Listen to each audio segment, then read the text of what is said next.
There were exactly 7 ways to die on Seraph 9 before breakfast, and Vex Marlowe had personally tested 6 of them. The 7th? Waiting too long in the snow and letting an elite snowtrooper spot your breath before your bullet found their throat.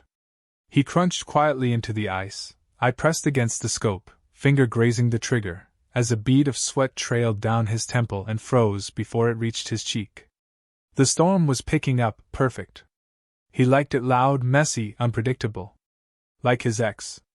The Empire's drop pods didn't scream in like the old days. These new ones kissed the surface. No fire trails, no radar signatures. Just a low thud in the permafrost as the steel eggs cracked open and birthed something worse than soldiers. Enhanced, augmented, dead-eyed. The Empire's elite snowtroopers were beautiful monsters in armor polished by frostbite. But even monsters could be outweighted. Outwatched. Outshot. Vex shifted slightly and grinned. He had been expecting them. In fact, he had invited them. 3 clicks west, a squad of resistance scouts were falling into a very deliberate ambush. Not because they were incompetent, though Vex would argue that 2 of them barely knew which end of the blaster fired, but because he needed bait. Real bait. The kind that bleeds and runs and screams for help into a calm he'd left intentionally unsecured. He was not proud of the tactic. But war wasn't about pride anymore. It was about math. 10 elite snowtroopers had landed. He had 9 rounds. If no one else died to buy him time, someone would walk away. Vex didn't plan on making that an option.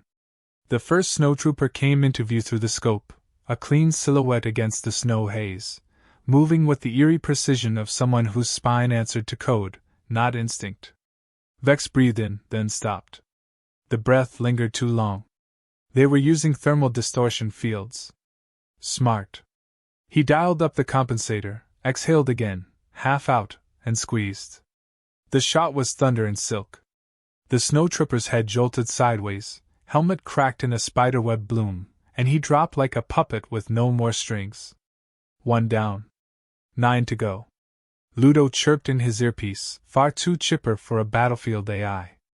Would you like me to log that as confirmed kill or spiritual release? Vex snorted, whispering back. Log it as breakfast. The wind shifted again, and he moved to his second perch, low crawling over ice so cold it burned. Behind him, the craggy ridge curved like a frozen spine over the canyon pass. That's where the scouts had been pinned. Their screams cut short about 2 minutes ago.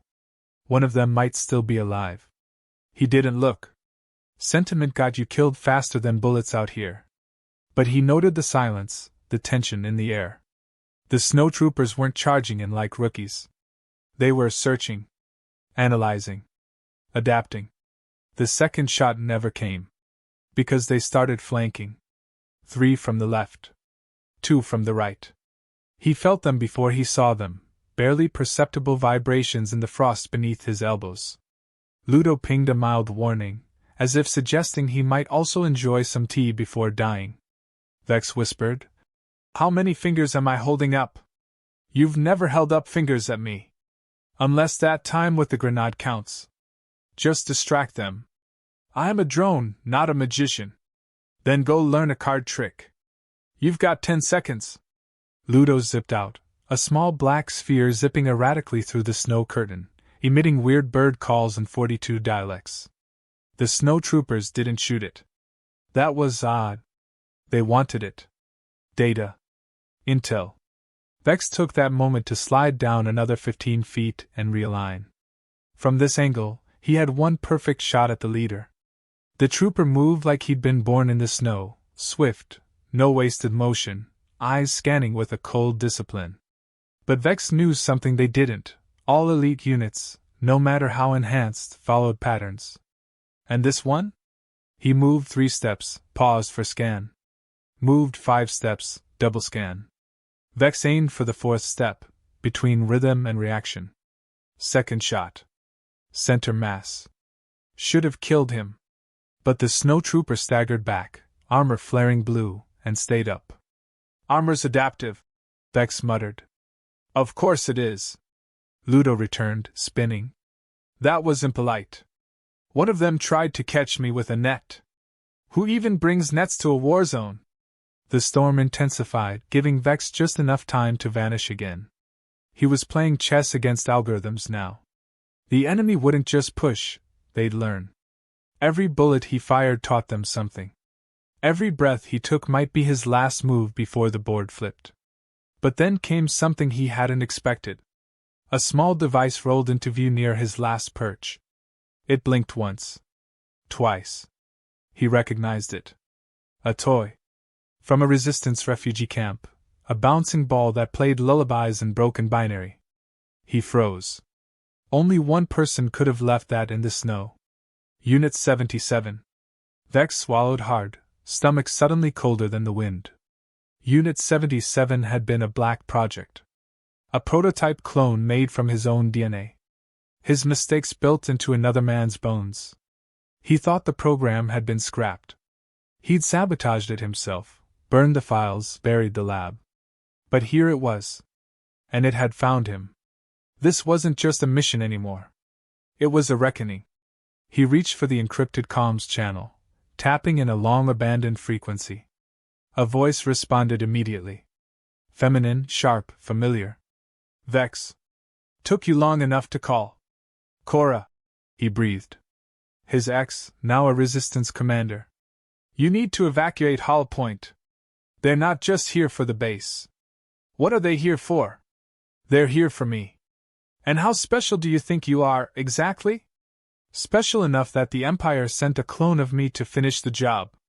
A pause. Then, quieter. Then you better not die until I shoot you myself. He smiled, despite everything. Deal. The wind howled louder now, and below, the snowtroopers regrouped. Their helmets turned in unison, scanning the cliffs. Vex knew then, the real hunt had begun. He wasn't just watching anymore. He was being watched. 9 rounds left. 1 clone. 1 army. No more ghosts. Just the storm, the rifle, and the war he started. Snow swallowed sound, but not fear. The air above Hull Point Pass was a jagged knife of wind and pressure, hissing through the ice-cracked rocks like it wanted blood. Vex moved lower into the ridgeline, boots crunching as lightly as a ghost sigh, watching the snowtroopers begin to spread out below. They moved in perfect symmetry, like white blood cells hunting a virus in the bloodstream of the planet. They weren't just tracking, they were calculating, mapping heat displacement and gravitational pressure shifts. These weren't stormtroopers. They weren't even soldiers. They were predators with programming. Vex clicked his rifle's scope into a tighter resolution and muttered to no one in particular. I liked them better when they missed. Ludo buzzed back to his side, his round little frame blinking with diagnostic lights. I attempted to disrupt their sensor net. They anticipated it. Recompiled faster than anticipated. One of them even waved at me. It was unsettling. Vex reloaded, slamming a new round into the chamber with a soft metallic thunk. Then we spook them. We throw them into chaos. These machines are built to hunt patterns. We give them a storm made of noise and bad decisions. He started unpacking small devices from his satchel, proximity mines, sonic disruptors. One experimental EMP puck stolen from an Imperial R&D lab. Vex had absolutely not been cleared to enter at the time. He handed one to Ludo, who extended a tiny arm and hesitated. Does this one explode? Only if you compliment its cooking. It's sensitive.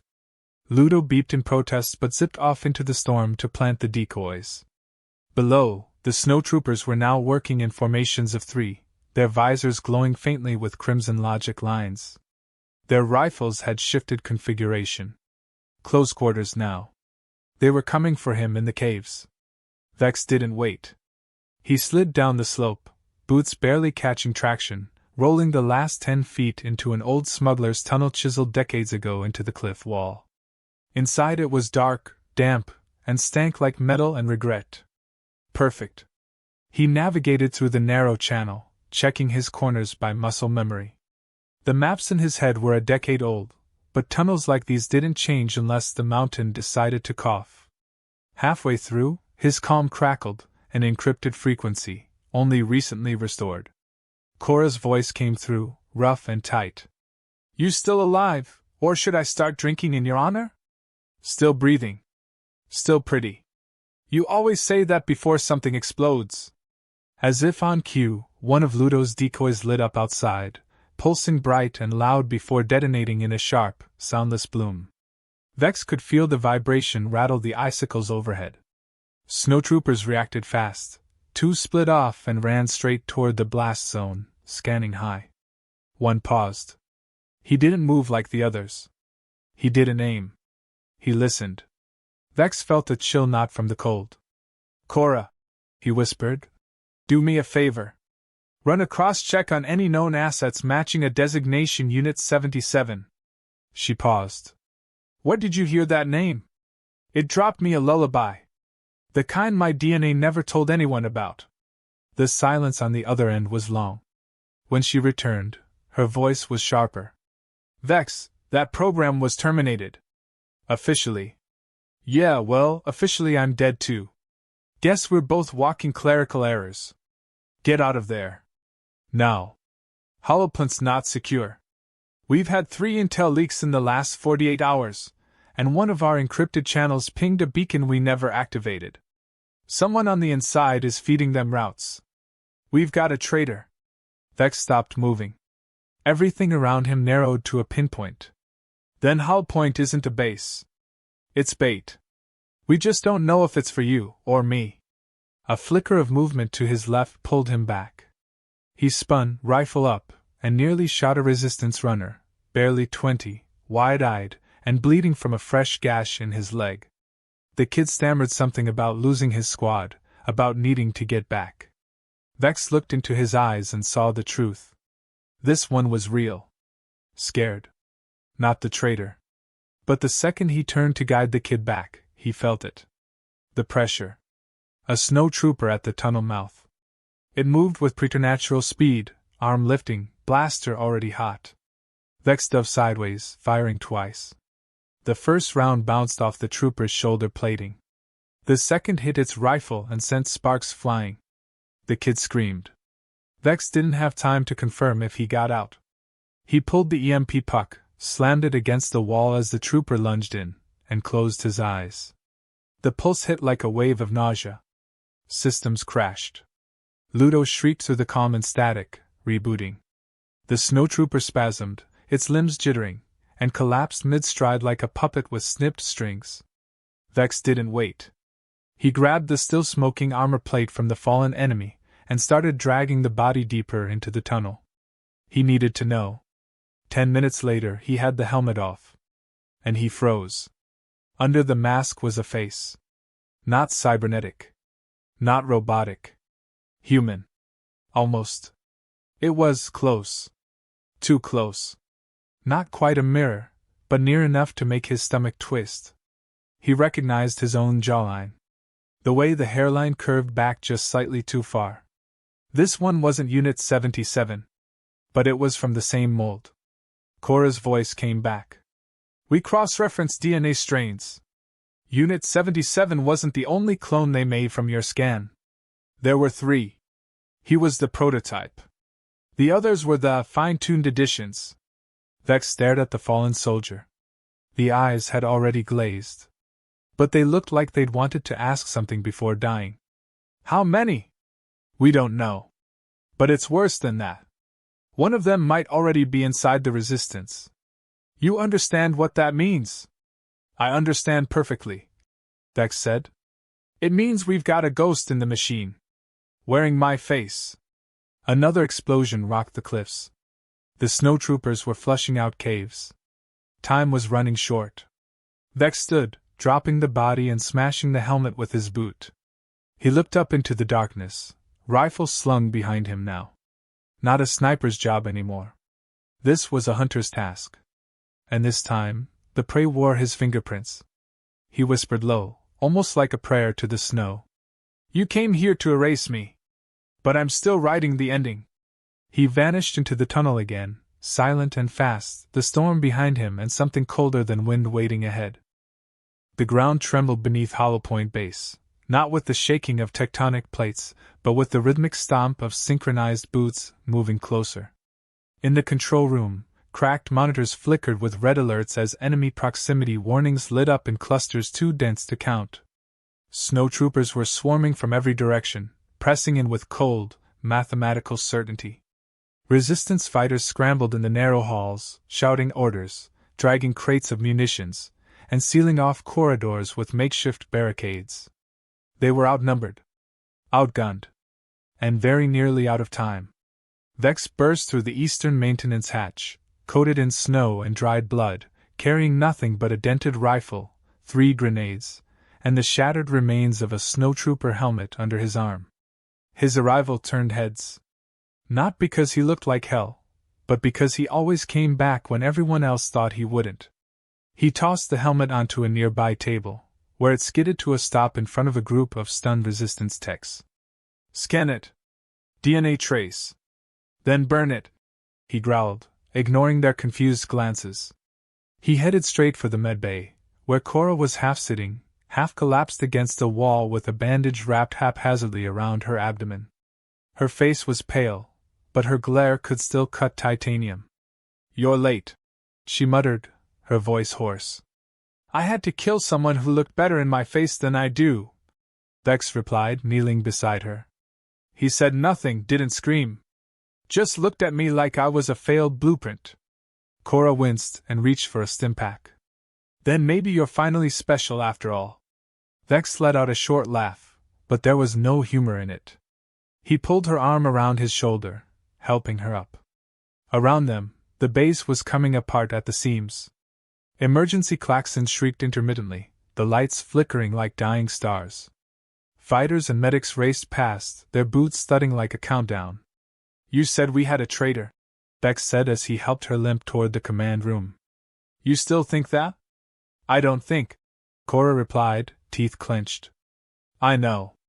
She tapped her wrist console and brought up a hologram, flickering and jittery, showing a command log. "Lieutenant Shrike rerouted our fallback teams into unscanned tunnel paths. 5 of them went dark within minutes. No comms, no return. Where's Shrike now?" "He's in the West Comms Tower. Says he's coordinating with other outposts. I haven't seen him leave that chair in 3 hours. Hasn't fired a single shot." Vex's expression hardened. Time to give him a performance review. Before Cora could argue, a concussive blast rocked the base, shaking the walls and blowing out the lights. Screams echoed from somewhere below. Vex moved, fast, shoving Cora into cover as debris rained down. Through the smoke and emergency backup lights, he caught the shimmer of white armor pressing into the corridors. The snowtroopers were breaching. Full assault had begun. He left Cora with a pistol and a final look that said "Don't die yet," then sprinted down the northern hall, rifle up. Ludo buzzed into his earpiece mid-run. "They've cut main power to every sector except cryo storage. Likely unintentional." "Perfect," Vex muttered. "We'll store their bodies there later." He reached the West Comms Tower just as Shrike's voice came over the intercom, calm and detached. "To all Resistance members still alive, stand down. This is not a negotiation. It's a correction. You've been fighting the future, and I am simply ushering it in." Vex kicked in the door. Shrike was standing in the middle of the room, not surprised. His hands weren't on the controls, they were on his belt, relaxed, like he expected this moment, and had already accepted the outcome. "Do you know what it's like," Shrike said, "to fight for a cause that never even knew your name? The Empire offered something better. Purpose. Continuity. A place where I mattered. You mattered here," Vex replied, raising his rifle. "Right up until you murdered our people." "I didn't kill anyone," Shrike said, smiling faintly. "I just opened the door. It was always your past that walked in." Vex fired once. The shot ripped through Shrike's shoulder, spinning him into the wall. He slid down, groaning, blood soaking his tunic. "That's for Cora," Vex said coldly. Shrike coughed. "She's still alive? Good. She should see what comes next." Vex smashed the comms console with the butt of his rifle, killing the feed. Then he turned to the window. From the tower, he could see the valley below.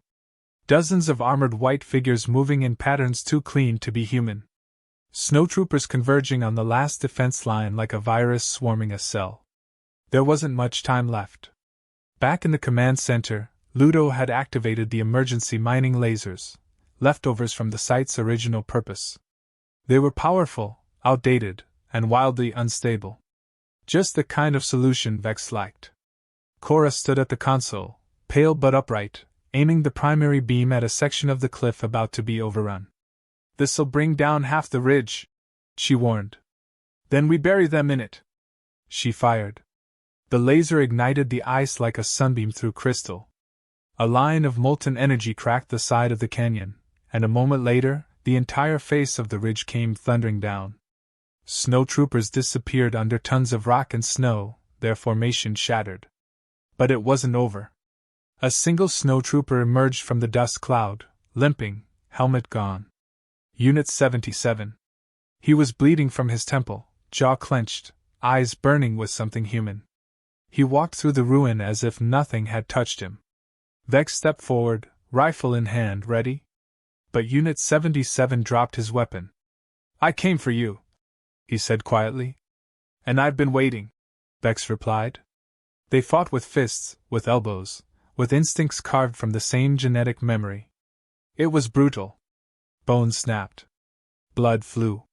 Vex was older, angrier, but Unit 77 was faster, more calculated.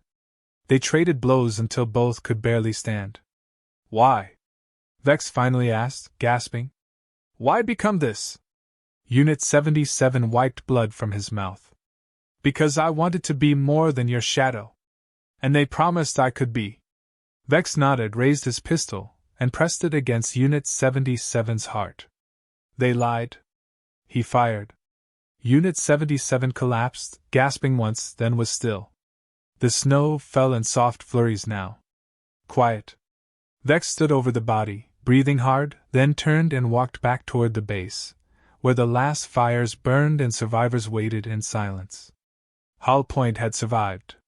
But the war had just begun. The sky above Sareth 9 was no longer white. It had turned the color of burnt steel, thick with the smoke of smoldering wreckage and the scent of war that clung to the lungs like guilt. The snow had stopped, but silence hadn't come with it. Instead, there was a strange quiet tension, like the world was holding its breath, unsure if what had just happened was the end of something or the start of something worse. Vex stood at the edge of Hull Point, boots planted on blood-soaked ice, watching as the last dropships hovered away, leaving nothing but scars and cold wind behind them. He didn't speak. Not at first. His fingers tapped absently on the barrel of his rifle, a rhythm that only made sense to him. One he'd been drumming since the first shot he ever fired in anger. Cora limped up beside him, her coat dusted with ash and old blood.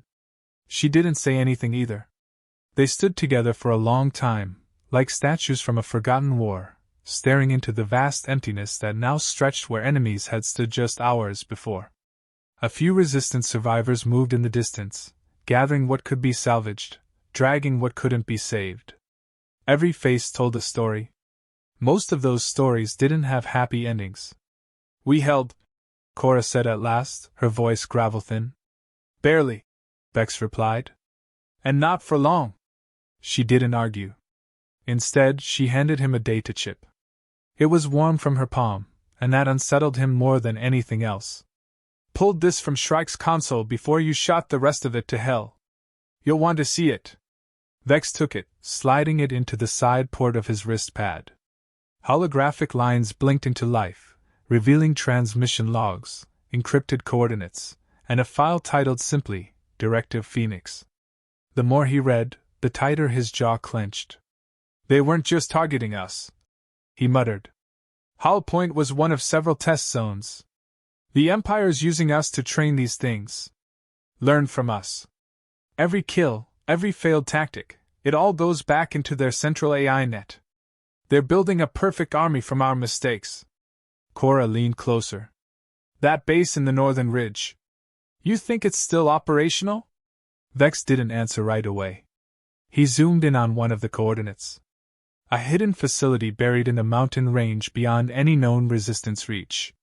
Minimal thermal output. No official designation. But it pulsed on the map like a heartbeat. "That's where they're cloning more of me," he said quietly. "You think Unit 77 was the worst of it?" Cora asked. "No," Vex said. "He was the beginning." Ludo hovered overhead, his voice slightly garbled from lingering EMP interference. "I hesitate to suggest this, but perhaps we should destroy that facility?" Vex's laugh came without humor. "Yeah, Ludo. That's the idea." But they both knew it wouldn't be that easy. The base was surrounded by satellite defenses, automated drone patrols, and a weather system so erratic it made orbital strikes impossible. They'd have to go in, old school. Ground assault. But with what army? Cora read his thoughts. "We can't do this with the 50 people we've got left." "We won't," Vex said. "We'll do it with 10. She raised an eyebrow. 10 of the worst, the meanest, the most broken bastards the Resistance has left. People with nothing to lose and just enough firepower to make the Empire bleed." Cora gave him a crooked smile. "So basically, people like us." "Exactly." It didn't take long to gather them. By nightfall, Vex had compiled a list of names, and each one came with its own nightmare attached. A demolitions expert who once leveled an entire colony dome because someone insulted her drone. A former Imperial engineer with a prosthetic arm made from stolen droid parts and enough vengeance in her veins to fuel a reactor. A silent assassin from the volcanic moons, a hacker who spoke only in riddles, and a brute with one eye and no mercy. Misfits. Ghosts. People who'd already died once in their own ways. They met in the shattered remains of Hollowpoint's war room, leaning over a cracked display table with steaming mugs of instant caffeine substitute, and enough ammunition stacked around them to level a city. Vex briefed them with a bluntness that matched the situation. "You don't get medals for this. No one's coming to save us. We hit them hard, we destroy the lab, and if we're lucky, we make it out before they wipe the mountain clean. If not, well, we make the fire so bright it blinds them for a generation." No one flinched. They all nodded. The plan was madness. That was the point. They left Hollowpoint at dawn. The skies were gray again, heavy with more than snow. The kind of gray that didn't just mean weather. It meant warning. The stolen transport they flew was stitched together from 2 crashed Empire scout ships and barely held together with ducting and spite. Vex piloted while Cora ran tactical. Ludo floated nervously, muttering escape route calculations they all ignored. As they broke through the edge of the ridge system, the lab came into view. Hidden beneath a natural glacier, it looked like nothing, just another snow-covered cliff face. But as Ludo scanned deeper, the outlines emerged. A facility bigger than Hollowpoint, humming with energy, surrounded by sensor nets and active patrols. Cora looked at Vex. "Any last words?" He grinned, eyes hard. "Just one." He activated the payload. Boom. The snow to their left erupted in a fiery blossom as their diversion team detonated a remote avalanche, sending tons of rock and ice cascading down into the lab's outer defenses. Sirens blared.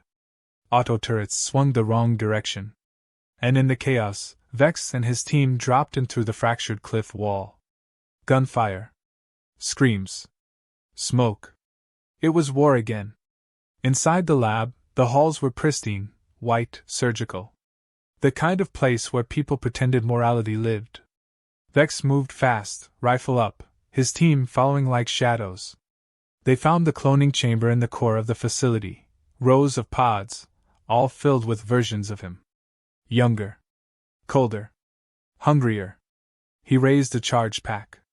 "This ends now." He hit the switch. The explosion tore through the chamber, glass and fire and broken echoes of himself flying in every direction. The facility began to collapse around them. Cora dragged him out. Ludo screamed warnings.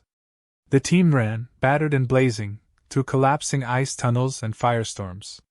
They barely made it to the evac ship. As the mountain crumbled behind them, Vex looked back only once. He didn't see victory. Just closure. Cora sat beside him, clutching her side. Still waiting? She asked. Vex shook his head. No, he said. Now I'm ready. They rose into the sky as the fire swallowed the past. Somewhere above, the stars watched silently, waiting to see what would rise from the ashes. The stars above Seraph 9 were sharp tonight, cut glass points against the velvet sky that had seen too much. In the distance, the ruins of the Empire's cloning facility still smoldered beneath the collapsed glacier, steam rising like breath from the planet itself. It should have felt like a victory. Instead, it felt like a pause between punches. Vex stood on the edge of the Resistance's new outpost, barely more than a collection of tents and portable generators, watching the wind ripple across the snow like ghosts in retreat. He hadn't spoken since the blast. Not because he had nothing to say, but because words felt too small for what had just happened. The team was alive. Most of them, anyway. The demolitions expert hadn't made it out. She'd held the eastern tunnel while the charges cooked, giving the others just enough time to escape.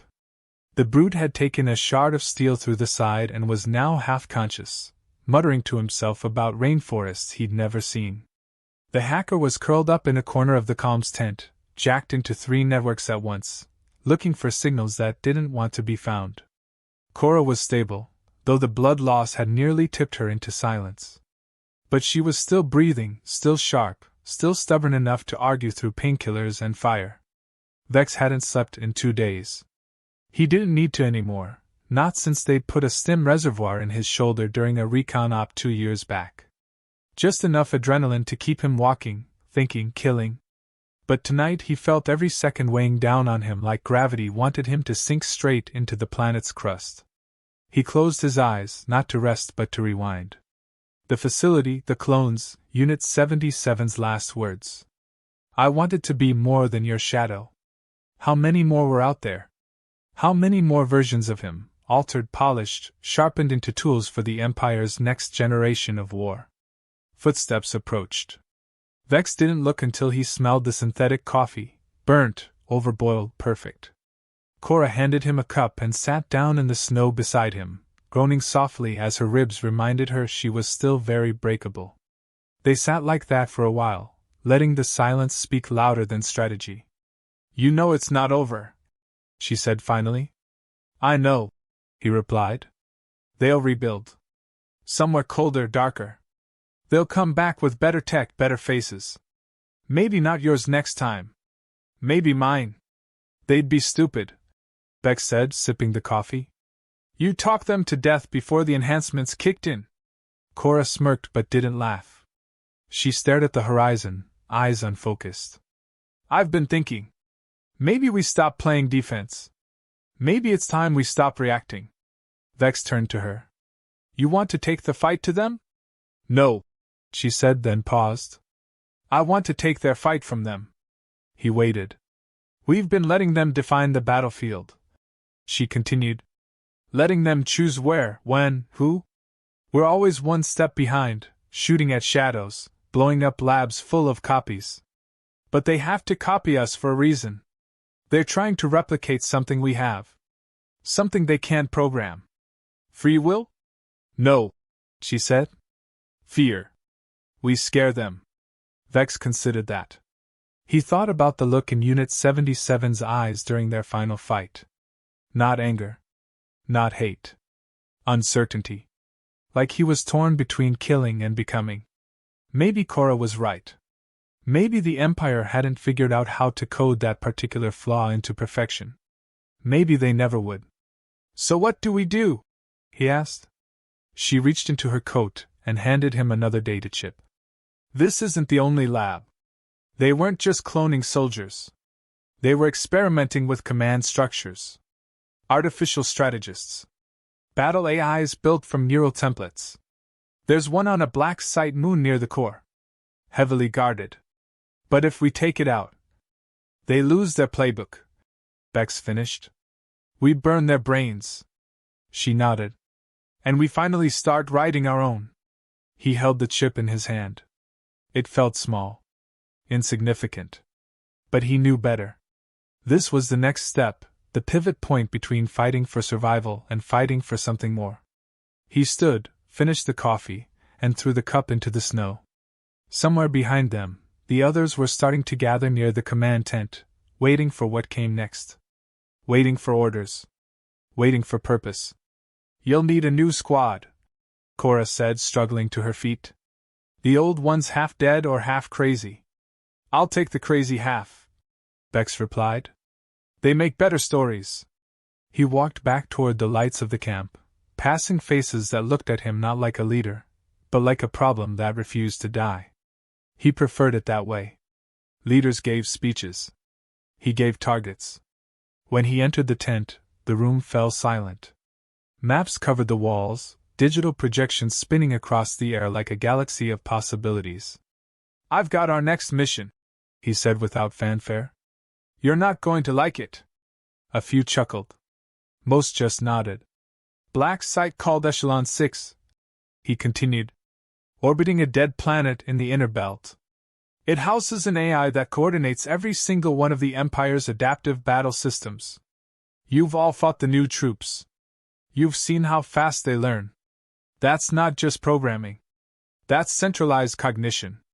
We take it out, we stall every frontline across 5 sectors." The hacker raised a hand without looking up. "What kind of security are we talking?" "Think of your worst dream," Bex said. "Now put it in a mech suit." The hacker nodded and went back to typing. The brute grunted from his cot. "When do we leave?"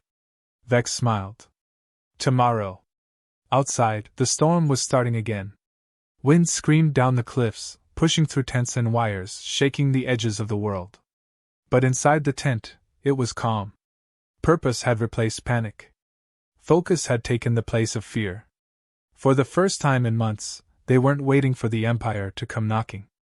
They were sharpening their knives for the return trip. Later that night, Vex stood at the ridge one last time, rifle strapped to his back, watching the stars rotate above the black silhouette of what used to be the enemy's future. He felt no peace. But he felt ready. Ludo hovered beside him, quiet for once. "You know," the drone said softly, "you could disappear after this. No more battles. No more ghosts." "I could," Bex replied. "But then who would they send the next clone after?" He turned and walked into the dark, already planning the breach. And behind him, the wind carried only one thing. Not the sound of war, but the promise of it.